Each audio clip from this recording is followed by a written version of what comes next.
तो देखो बच्चों, अभी मैं क्या रिवाइज करवाऊंगा आपको 8.1। ठीक है, तो इसमें कुछ क्वेश्चन मैं पहले करा चुका हूँ।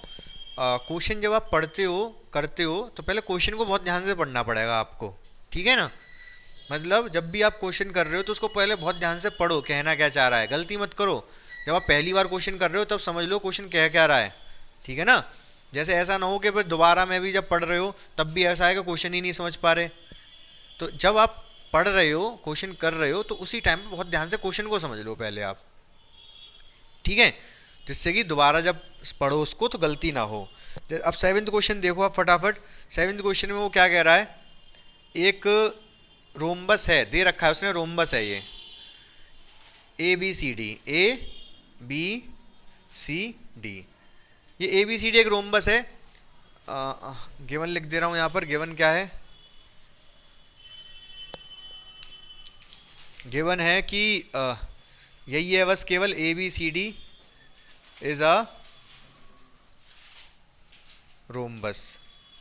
ठीक है, दूसरा इसमें प्रूफ करना है हमें। क्या करना है, प्रूफ, टू प्रूव ये करना है। पहले तो ए सी में ही आ जाओ, वैसे तो दोनों में प्रूफ करना है कि जो ए सी है इसको बाइसेक्ट कर रहा है, ए को भी और सी को भी। सबसे पहले टू प्रूफ करना है A C bisect angle A and angle C, दोनों को, ए को भी और सी को भी। इससे सेम बी डी बाइसेक्ट कर रहा है किसको, bisect angle B and D. तो समझ पाए आप प्रिया जादौन, कौन बाइसेक्ट कर रहा है, ए सी बाइसेक्ट करेगा ए और सी को। ठीक है ना, तो कर देंगे इसको हम, कोई दिक्कत थोड़ा ना है। एक्सप्लेनेशन तो कैसे करेंगे कि ए इसको बाइसेक्ट कर रहा है, नाम रख लो इनके, 1, इसका 2, इसका 3, इसका 4। हमें अगर ये बाइसेक्ट कर रहा है मतलब 1 को 2 के इक्वल दिखाना है और 3 को 4 के इक्वल दिखाना है। समझ पा रहे मेरी बात को? ठीक है, ठीक है, तो बहुत ध्यान से समझोगे आप मेरी बात को। चाहूँ तो मैं थोड़े बराबर भी ले सकता हूँ, जैसे मैं वहाँ पर लेता था, लेकिन कोई बात नहीं, वो तो जब बाइसेक्ट कर रहा है तो एक्स एक्स ले रहे हैं। अब समझो ध्यान से क्या कहना चाह रहा हूँ। तो 1 को 2 के इक्वल और 3 को 4 के इक्वल दिखाना, बस इतनी सी कहानी है और कुछ नहीं है ज़्यादा। ठीक है, सबसे पहले मैं लिख दे रहा हूँ बिकॉज, या फिर लिख लो ट्रायंगल, लिख लो in triangle A B C, और ए बी सी ट्रायंगल में A B side, because A B जो साइड है बराबर है बी सी के, है क्या नहीं भाई? रोम्बस है, चारों ही साइड बराबर होंगी, रोम्बस है तो चारों साइड बराबर होंगी। ए बी बराबर है किसके, बी सी के। ए बी बराबर है आपकी बी सी के, तो अगर ए बी बी सी के बराबर है तो एंगल 2 3 के बराबर होगा। Therefore angle 2 will be equal to angle 3। बोलो हाँ या ना? ठीक है, अब इसके बाद 2 3 के इक्वल हो गया। अब आप कर लो 1 को 3 के इक्वल करो। अब 2 को तो कर लिया 3 के इक्वल। मैं कर क्या रहा हूँ एक्चुअली, मुझे 1 और 2 को इक्वल दिखाना है, तो मैंने 2 को तो 3 के इक्वल दिखा दिया। ठीक है, 2 को 3 के इक्वल दिखा दिया। अब मैं 1 को भी 3 के इक्वल दिखा दूंगा ऑल्टरनेट से। अगर मैंने 1 को भी 3 के इक्वल दिखा दिया, जब 1 भी 3 के इक्वल है 2 भी 3 के इक्वल है, तो दोनों आपस में भी तो इक्वल होंगे। समझ रहे हो मेरी बात को? तो अब मैं क्या दिखा दूंगा इसमें, बिकॉज जो साइड ए डी है वो पैरेलल है किसके, बी सी के। अगर इसके पैरेलल है तो मैं कह सकता हूं एंगल 1 इक्वल होगा एंगल 3 के। पूछो क्यों? Alternate interior angle, alternate interior angle. बोलो हाँ या ना? ठीक है, यहाँ पे भी रीजन लिखोगे, कोई बात नहीं, ऊपर लिख चुके हैं because A B equal to B C therefore this, ये बात हम लिख चुके हैं। ये इक्वेशन 1 बना लो, इसको इक्वेशन 2 बना लो। बोलो हाँ या ना? ठीक है, क्लियर है? तो अब 1 और 2 से इक्वेशन, फ्रॉम इक्वेशन 1 एंड 2 हम कह सकते हैं एंगल 1 2 के इक्वल है, फ्रॉम इक्वेशन 1 एंड 2। 1 और 2 से देखो, दो एंगल 2 भी 3 के इक्वल, एंगल 1 भी 3 के इक्वल है, तो इससे कह सकते हैं हम एंगल 1 इक्वल टू एंगल 2 के। बोलो हाँ या ना, क्लियर हुआ कि नहीं है आपको? ठीक है, तो ए को तो बाइसेक्ट प्रूफ कर रहा है, तो ये हमने प्रूफ कर दिया, hence A C bisect angle A. अब सी को कैसे करें? 3 और 4 को इक्वल दिखाना पड़ेगा, सेम वही करेंगे यहाँ पर। 2 3 के इक्वल है ना, मुझे 3 और 4 को इक्वल दिखाना है, तो 2 तो 3 के इक्वल है, ये 4 को भी 2 के इक्वल कर दूंगा मैं, तो ये दोनों भी आपस में बराबर हो जाएंगे, दोनों ही 2 के इक्वल कर दूंगा। ये तो कर ही चुका हूँ, 4 को भी 2 के इक्वल कर दूं मैं। हाँ, तो बिकॉज ए बी पैरेलल है सी डी के, तो सारी रीजन लिखने पड़ते हैं। सवाल कर देता है, मैं ध्यान रखा करो कर क्या रहे हैं एक्चुअली, हम क्या कर रहे हैं, रीजन्स लिख रहे हैं कि कोई चीज़ क्यों कर रहे हैं ऐसा, तो उसका रीजन लिखेंगे फिर वो काम करेंगे। ठीक है, तो हमने सबसे पहले A B parallel C D कर दिया, ए बी पैरेलल है सी डी के, अगर A B parallel C D के है तो एंगल 2 इक्वल होगा एंगल 4 के। क्यों? क्योंकि ऑल्टरनेट एंगल है, ऑल्टरनेट इंटीरियर एंगल। बोलो हाँ या ना? ठीक है, तो दो ये इक्वेशन 3 बना लो। तो आप इक्वेशन ले लो, कौन कौन सी लोगे अब? 1 और 3। देखो 1 में क्या कह रहा है, 2 4 के इक्वल है, यहाँ क्या कह रहा है 2, यहाँ कह रहा है 2 3 के इक्वल है, यहाँ कह रहा है 2 4 के इक्वल है, तो 3 और 4 इक्वल हो गए from equation 1 and 3। Angle 3 equal हो गया 4 के। ये बात समझ आई या नहीं आपको? ठीक है, फ्रॉम इक्वेशन 1 एंड 3, देखो समझ गए हो गए यार आप। तो हम यहाँ से कह सकते हैं hence A C bisect angle C. तो ये पहला वाला पार्ट तो हो गया इसका। दूसरा पार्ट भी खुद से करोगे, बिल्कुल इसी के जैसा है। उसमें इसमें एक और फिगर बनाना चाहो तो एक और फिगर बना लेना, क्योंकि नहीं हौच पौच हो जाएगी। उसमें ए सी मत बनाना, केवल बी डी बनाना। सेम जैसे यहाँ किया वैसे ही वहाँ करना पड़ेगा। 5 6 7 8 नाम रख लेना उनके एंगल्स के। बोलो क्लियर है? 100% समझ में आया कि नहीं? एक एक चीज़ देख लो, अपने दिमाग में बैठा लो, गलती ना हो आपसे। ठीक है, गलती ना हो, समझने पे ज़्यादा ध्यान दो कि कोई चीज़ क्यों कर रहे हैं, कैसे कर रहे हैं। आप ये देखा करो कि अगर मैंने यहाँ पर ये लिख दिया तो क्या रीज़न है इसको लिखने का, अगर मैंने यहाँ पर ये लिखा तो क्यों लिखा, अगर मैंने यहाँ पर ये लिखा तो क्यों लिखा। अल्टीमेटली करना तो हमें ये प्रूव है कि ए सी बाइसेक्ट कर रहा है एंगल ए को और सी को, तो इसको प्रूव करने के लिए सारी चीज़ें क्यों लिख रहे हैं हम, रीजन क्या है लिखने का, क्या आवश्यक है लिखना। कभी कभी कोई चीज़ ऐसी भी हो सकती है कि मैं यहाँ पर लिख रहा हूँ लेकिन उसका लिखना कोई आवश्यक ना हो, लिखो लिखो मत लिखो, लेकिन कुछ चीज़ें ऐसी होती है जिनके बिना काम ही नहीं चलेगा, तो लिखनी पड़ेंगी। तो आप कोई भी चीज़ लिख रहे हैं तो उसका रीजन पता होना चाहिए, वो चीज़ लिखी क्यों जा रही है। सारी चीज़ें आपको दिमाग में अपने क्लियर होनी चाहिए। समझ पा रहे नहीं मेरी बात को अच्छे से? तो ये वाला सवाल तो हो गया, देख लो इसको, नोट कर लो। अगला बताता हूँ मैं, देखो फटाफट क्या दे रखा है। 8th वाला क्वेश्चन देखो बच्चों, पढ़ लेना पहले क्वेश्चन ध्यान से, क्योंकि क्वेश्चन नहीं पढ़ोगे तो कुछ समझ नहीं आने का यहाँ से। ठीक है, तो बुक सामने होनी चाहिए, वैसे चाहो तो क्वेश्चन दिखा भी सकता हूँ, लेकिन कोई नहीं, अब बुक सामने रखो तभी चीज़ें क्लियर होंगी। तो क्या दे रखा है, मैं पहले गिवन लिख दे रहा हूँ। गिवन है कि एक क्वाड्रिलेटरल दे रखा है। क्या है वो क्वाड्रिलेटरल? एक रेक्टेंगल है। ठीक है, ये गिवन है कि A B C D is अ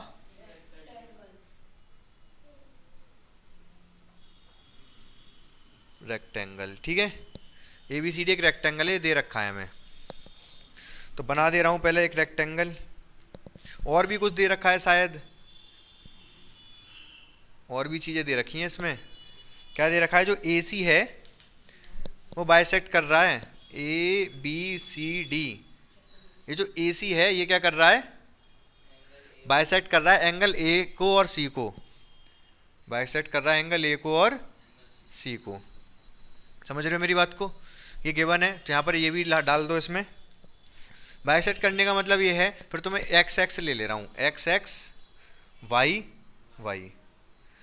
तो और क्या गिवन है हमको? गिवन है एंगल, बाइसेक्ट करने का मतलब सीधे मैं एंगल लिख दे रहा हूँ, A D A C. D ए सी बराबर है किसके? बी ए सी के। एंगल बी ए सी के equal to x let, x let कर लिया। और ये भी जब बाइसेक्ट कर रहा है तो ये दोनों angle D C A, D C A, B C A, Y late. समझ गए? अब आगे टू प्रूव, प्रूव क्या करना भाई इसमें हमको, टू प्रूव फर्स्ट इसमें प्रूव ये करना है हमको, फर्स्ट प्रूफ करना है A B C D is a square.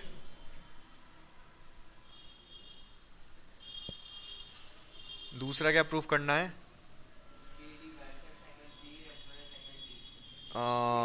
B D, B D bisect angle B and angle D as well, मतलब दोनों को बाइसेक्ट कर रहा है, ये प्रूफ करना है। कर दो भाई, कैसे होएगा, कैसे होगा ये? सबसे पहले ए बी सी डी को स्क्वायर प्रूफ करना है, स्क्वायर करना है, रेक्टेंगल ही दे रखा है। अब ये समझो कि अगर ये रेक्टेंगल दे रखा है मतलब एंगल तो सारे 90 हैं, ये इसके बराबर है, ये इसके बराबर, ये 90, ये 90, ये 90, और ये इसके बराबर है, ये भी रेक्टेंगल में होता है, ये इसके बराबर है। अगर मुझे इसको स्क्वायर बनाना है तो सिर्फ इतना करना है कि साइड बराबर कर दूं, ये दोनों क्या कर दूं, साइड बराबर कर दूं एडजेसेंट वाली। रोम्बस क्यों 90 है ना, हाँ साइड 90 उसकी तरह, क्या क्या कहना चाह रहे हो? हाँ ऐसे कुछ देखना पड़ेगा। कुल मिला के ये जो रेक्टेंगल है, रेक्टेंगल स्क्वायर बन जाएगा अगर सिर्फ हम एडजेसेंट साइड को बराबर कर दें तो। ये वाली तो इसके बराबर होती है, ये वाली इसके बराबर होती ही है। समझ पा रहे हो मेरी बात को? ठीक, कर दो बराबर साइड, मतलब इन दोनों साइड को बराबर कर देना आपको, किसी भी तरीके से कर सकते हो आप। पूछो कैसे? मैं ना इक्वल डायगोनल कोई आवश्यकता नहीं, ऐसे ही हो जाएगा। ये दे रखा ना कि बाइसेक्ट कर रहा है, इसका यूज करो आप। हम इन दोनों साइड को बराबर ए बी को बी सी के बराबर कह सकते हैं अगर एक्स बराबर हो जाए वाई के, अगर एक्स बराबर हो जाए वाई के, हो जाएगा एक्स बराबर वाई है।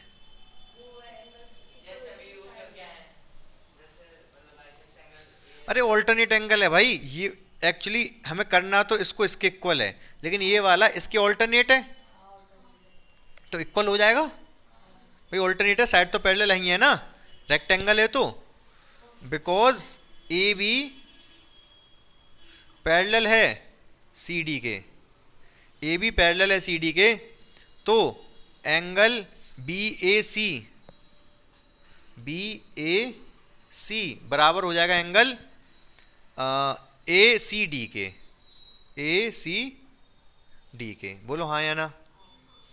बी ए सी है एक्स, वो है वाई, हाँ लिखना पड़ेगा alternate interior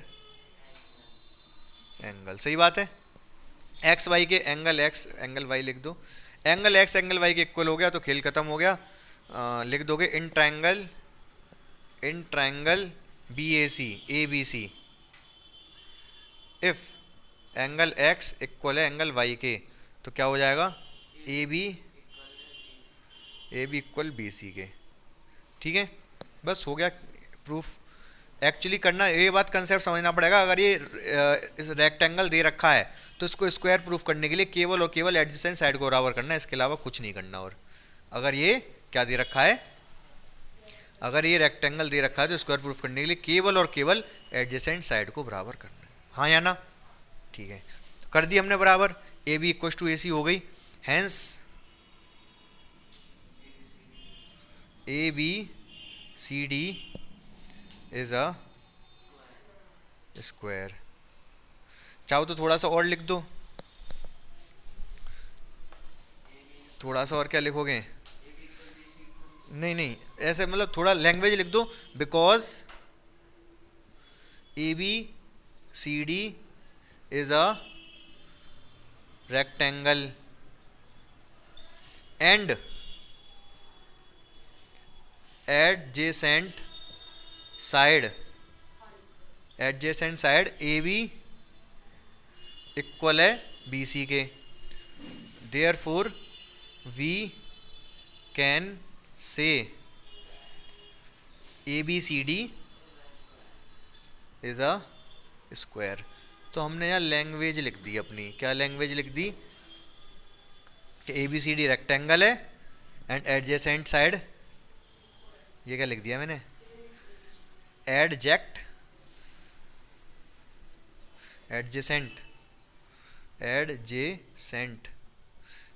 side AB equals to BC, we can say ABCD a square. बोलो हाँ या ना। भाई रेक्टेंगल दे रखा है, वही लिखा हमने, और हमने एडजेसेंट साइड भी बराबर कर दी, तो अगर ये दोनों चीज़ हैं तो ABCD क्या होगा, स्क्वायर। क्लियर है। ये वाला कर लोगे खुद से, BD bisect B and D as well, कैसे करोगे, जैसे सेवेंथ में अब तो हमने इसको स्क्वायर प्रूफ कर दिया, अब तो कुछ दिक्कत ही नहीं है, स्क्वायर में तो सब कुछ होता है, स्क्वायर प्रूफ कर दिया हमने, तो वही करना है 1 2 3 4 कर लेना अब, जैसे पीछे वाले में किया है। ठीक है, नेक्स्ट क्वेश्चन देखो फटाफट बच्चों। क्वेश्चन नंबर 11 आप पढ़ लो और ध्यान से समझ लो क्या क्या दे रखा है, मैं समझाता हूँ। क्वेश्चन बड़ा है तो मैं एक एक करके ही लिखूंगा, सारे एक साथ नहीं लिखूंगा, ठीक है। तो देखो इसमें क्या क्या दे रखा है, मैं लिख देता हूँ यहाँ पर, यूँ करके बना दे रहा हूँ, जिसने तिरछा बनाया मैं सीधा बना दे रहा हूँ। एक ट्रायंगल ये है और दूसरा ट्रायंगल ये है, दो ट्रायंगल हैं, ये A है, ये B है, ये C है, ये D है, ये E है, ये F है, ठीक है। और क्या दे रखा है, इससे इसको मिला दिया, इससे इसको ज्वाइन कर दिया, इससे इसको ज्वाइन कर दिया इसने। क्या क्या चीज़ें दे रखी हैं, AB इक्वल है AD DE के, गिवन है इसमें, ध्यान से देखते रहना, जब मैं लिखता जा रहा हूँ अब देखते रहना उधर क्या क्या चीज़ें दे रखी हैं। AB इक्वल है DE के, AB दिख रही है, AB DE के इक्वल है, ठीक है। और क्या दे रखा है, पैरेलल भी है, AB पैरेलल भी है DE के, सही है। और आगे क्या दे रखा है, BC इक्वल है EF के, और BC पैरेलल भी है EF के, बस इतना ही दे रखा है। What is ABCD are joint to vertices in this. सबसे पहला जो प्रूफ करना है इसमें, to prove ABCD is a parallelogram, ABCD नहीं ABED, ABED जो दे रखा है इज अ पैरेललोग्राम, ये प्रूफ करना है ABED, इसको पहले तो हो जाएगा सीधे सीधे, इसमें तो कुछ करना ही नहीं है ना। पूछो क्यों नहीं करना कुछ भी, सब कुछ दे रखा है। ABED को पैरेललोग्राम प्रूफ करना है तो दे तो रखिए AB इक्वल टू DE, तो अब लिख दो इसमें, क्या लिखोगे, बिकॉज AB पैरेलल, चलो पैरेलल लिख गया, पहले पैरेलल लिख दे रहा हूँ, parallel DE and AB equal DE, तो therefore ABED is a parallelogram. क्यों, because if one pair of opposite side equal and parallel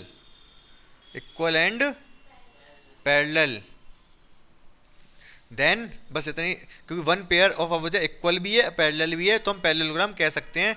जो 8th वाली थ्योरम थी, थ्योरम 8 या 7 जो भी थी, मुझे ध्यान नहीं है नाम एग्जैक्टली क्या थी, 8 या 7 थी, उसमें यही था केवल एक पेयर ये जो पैरेललोग्राम है ABED, इसका केवल एक पेयर इक्वल भी हो जाए और पैरेलल भी हो जाए, इक्वल भी है ये पैरेलल भी है, तो हम कह सकते हैं कि क्या है, ABED एक पैरेललोग्राम है। इसके अलावा दूसरा भी एग्जैक्टली सेम ऐसा ही है, इसके जो दूसरा पार्ट है AD पैरेलल CF अब देखो